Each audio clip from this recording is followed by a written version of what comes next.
आंबेडकर व ओवीसी यांच्या सभेनं वंचित बहुजन आघाडीनं आपली ताकद दाखवून दिली। शोलापुर की आवाम कह रही है कि शोलापुर में अब मोदी की हवा नहीं चल रही है, अब कांग्रेस की हवा नहीं चल रही है। यहाँ की कुदरत भी देखो क्या कर रही है। शोलापुर में सिर्फ मेरे बड़े भाई बाला साहेब की हवा चल रही है। अब मैं पार्लियामेंट में जाऊंगा तो बाला साहेब का हात पकडकर ही जाऊंगा। अशा शब्दात बहुजन वंचित आघाडीचे उमेदवार ॲडव्होकेट बाळासाहेब आंबेडकर यांना हजारोंच्या संख्येनं उपस्थित असलेल्या जनसमुदायासमोर उचलून घेत, शिंदे साहब आप कैसे कमजोर होम मिनिस्टर हो, आप अपने शहर के बच्चों को बचा नहीं सके, वह बात आप भूल गए तो वोट डालते समय यह बात मत भूलो, अशी सरळ सरळ टीका एमआयएमचे खासदार बैरिस्टर असदुद्दीन ओवीसी यांनी शिंदे यांच्यावर केली। मुतबादिल है, प्रकाश अंबेडकर के रूप में हमारे पास एक लीडर है। अगर हम इनका साथ देंगे तो इन नाइंसाफियों का खात्मा होगा। तीसरी बात जो मैं आपसे अर्ज करने आया हूं, एक वीडियो चला रहे यहां पर, मेरे बड़े भाई का वीडियो चला रहे, अकोला पे क्यों लड़े, वहां पर वो हिदायत है, क्यों लड़े, यहां के क्यों आए, वहां क्यों लड़े, ऐसा वीडियो कांग्रेस वाले चला रहे। सुनो, तुम्हारा बाप तुमको जवाब देने आया। नरेंद्र मोदी पुन्हा पंतप्रधान झाले तर काश्मीरचा प्रश्न सुटेल या पाकिस्तानचे पंतप्रधान इम्रान खान यांच्या वक्तव्याचा खरपूस समाचार घेताना ओवेसी म्हणाले, पाकिस्ताननं लक्षात ठेवावं, भारतात लोकशाही आहे आणि इथं कोणाला पंतप्रधान बनवायचा हे लोक ठरवतात। तुमच्यासारखं लष्कर नाही, काश्मीर ही कोणाच्या बापाची जहागिरी नाही, भारताचा भाग आहे आणि राहणार। जर सच्चे देशप्रेमी असाल तर मोदींना कधीही निवडून देऊ नका, असं त्यांनी यावेळी सांगितलं। मी 2 ठिकाणी निवडणूक लढवत असल्यामुळे अनेकांच्या पोटात दुखतंय, त्यांना आपली जहागीरदारी संपेल अशी भीती वाटते, म्हणून यंदा तुमची जहागीरदारी संपवल्याशिवाय राहणार नाही। आम्ही हरलो तरी आम्हाला काही फरक पडणार नाही, पण तुम्ही हरलात तर संपणार हे आम्हाला माहिती आहे, असं सांगतानाच एमआयएम आणि आरएसएस एकमेकांना भेटलेले आहेत, त्यांच्यात मिलीभगत असल्याचा गंभीर आरोप ॲडव्होकेट प्रकाश आंबेडकर यांनी केला। 80 साली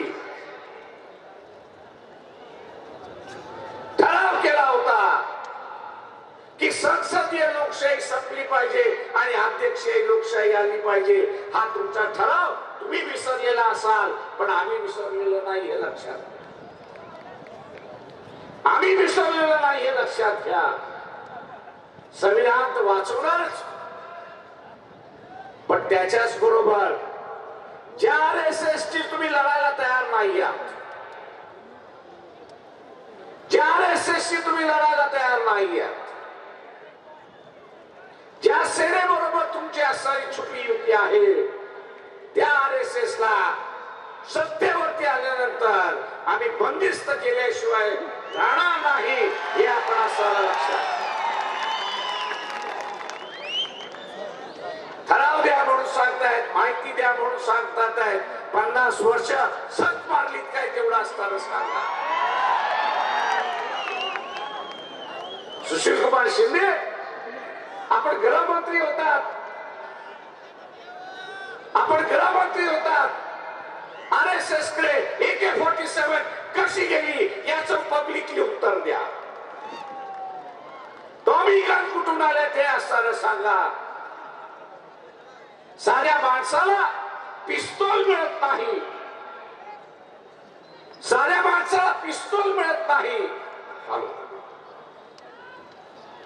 पिस्तूल मिळत नाही अशी असणारी परिस्थिती आहे। मग या आरएसएस ला AK-47 आणलं कुठून, मिळाल्या कुठून, कोणाच्या विरोधात वापरणार,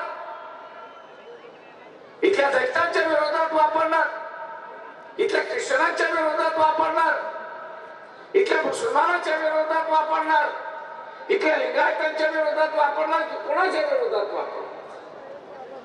आणि म्हणून मी आवाज करतोय आपल्याला, या देशामध्ये जे हराज माजवण्याचं कामकाज चाललेलं आहे, या 2019च्या निवडणुकीमध्ये थांबवायचं।